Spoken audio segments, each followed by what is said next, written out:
Paramedical के छात्रों ने गुरुवार को मेडिकल यूनिवर्सिटी का घेराव किया और यूनिवर्सिटी प्रशासन के खिलाफ जमकर नारेबाजी की।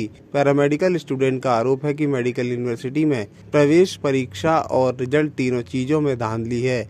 ऐसे में उनका भविष्य दांव पर लगा हुआ है। नर्सिंग कोर्स के 3 साल हो जाने के बाद भी अभी तक एनरोलमेंट नहीं किए गए। ऐसे में उनके भविष्य के ऊपर तलवार लटक रही है। तो सर 3 साल हो गए, चूतिया बैठे हम लोग यहाँ पे।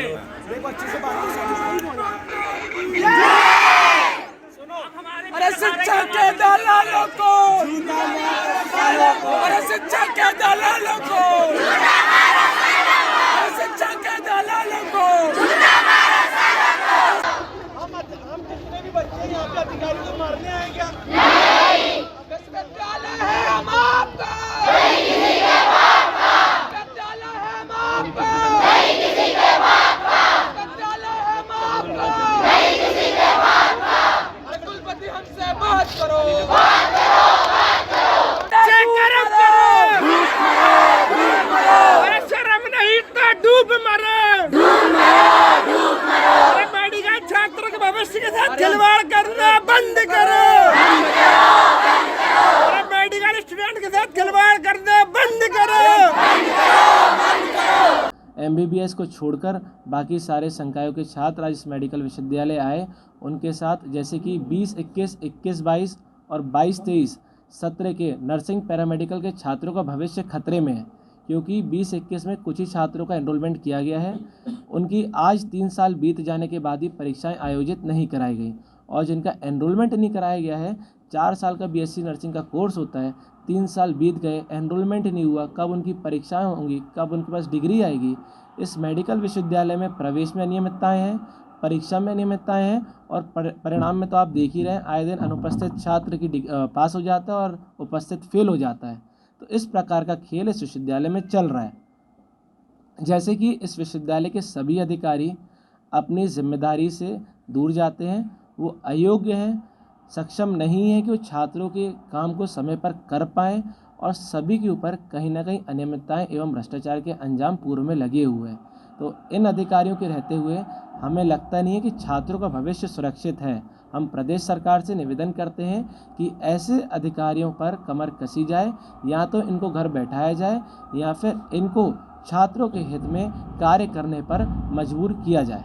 टाइम टेबल से तो हम बिल्कुल चलने का पूरा प्रयास कर रहे हैं, पर जब तक वैल्यूएशन एक एग्ज़ाम का नहीं होता दूसरे का हम एग्ज़ाम ले नहीं सकते। फर्स्ट ईयर का जब रिजल्ट आएगा जब भी सेकेंड ईयर का लेंगे, और उसके ऊपर उसके लिए हमारी डिपेंडेंसी कॉलेज में, हमारा कोई यूनिवर्सिटी का इंस्टीट्यूट कॉलेज नहीं है। अगर फैकल्टी टाइम से कापियाँ चेक नहीं करेगी तो हम रिजल्ट नहीं निकाल पाएंगे। हमें भी मालूम कि छात्र परेशान हैं, हम उसमें जितना निदान कर सकते हैं ज़रूर कर रहे हैं, लेकिन हमारी कुछ निर्भरता है टीचर्स पे। Medical college, dental college, nursing college, Ayurvedic college, तो वो समय से वैल्यूएशन नहीं करते। बात सारी हमारे पे आती है कि यूनिवर्सिटी रिजल्ट डिक्लेयर नहीं कर रही, एग्ज़ाम नहीं ले रही। हम कैसे ले पाएंगे जब तक वो रिजल्ट बना के दें, कापियाँ चेक करके नहीं देंगे। सर, प्रशासनिक नियंत्रण तो आपका ही है। बिल्कुल है, मान रहे हैं हम उसको, जिम्मेदारी आपकी होगी। बिल्कुल हम हमारी जिम्मेदारी मान रहे हैं, और हम हमारे लिमिटेड रिसोर्सेज में, सभी को मालूम, आपको भी मालूम होगा, मीडिया को, यूनिवर्सिटी नहीं है, और हमारे पास करीब परमानेंट कर्मचारी करीब 20 है। उसमें इतनी बड़ी प्रदेश की सबसे बड़ी यूनिवर्सिटी संभाल रहे हैं। ये कोई आसान काम नहीं। हम सरकार को लिख भी रहे हैं, बार बार चक्कर भी लगा रहे हैं, कोशिश भी कर रहे हैं कि कुछ हो जाए, लेकिन हमारी डिपेंडेंसी जिन एजेंसीज़ पे, लिमिटेड रिसोर्स पे हम जो भी दे सकते, इतनी होने के बाद भी हमने पिछले 3 महीने में अभी तक ये छात्र नेता लोग भी बैठे हैं, इनकी मांगों में से 2-3 मांग ये भी कम हो गई कि डिग्री नहीं मिल रही, मार्कशीट नहीं मिल रही, रिवैल्यूएशन का ये चीज़ हमने पेंडेंसी ख़त्म भी की है कि सबसे ज़्यादा लोग डिग्री, मार्कशीट और रिवैल्यूएशन में परेशान होते थे। टीचर्स बोल रहे हैं हमारा रिवैल्यूएशन पुराना नहीं हो रहा है। हमने ये किया है, धीरे धीरे हम कोशिश कर रहे हैं। अभी हम MP ऑनलाइन के लिए आवेदन दिया सरकार को, हमारे कुछ स्थायी पद दिए जाए। अब ये हमारे पास जो कर्मचारी, एग्ज़ाम कंट्रोलर या रजिस्ट्रार या फाइनेंस कंट्रोलर, डिप्टी रजिस्ट्रार, ये हमारे परमानेंट नहीं है, प्रतिनियुक्ति पे आए हुए हैं। और यूनिवर्सिटी में भी है ही नहीं कर्मचारी, तो लिमिटेड कर्मचारियों पे हम काम कर रहे हैं। हम परिश्रम कर रहे हैं, और बच्चों की परेशानी से हम बहुत आत्मसात हैं। हमें भी दुख होता है, बच्चे परेशान होते हैं। ये जो छात्र संगठन भी जो मांग लेके आते हैं, उनमें आधी से ज़्यादा बिल्कुल जेन्युइन रहती है।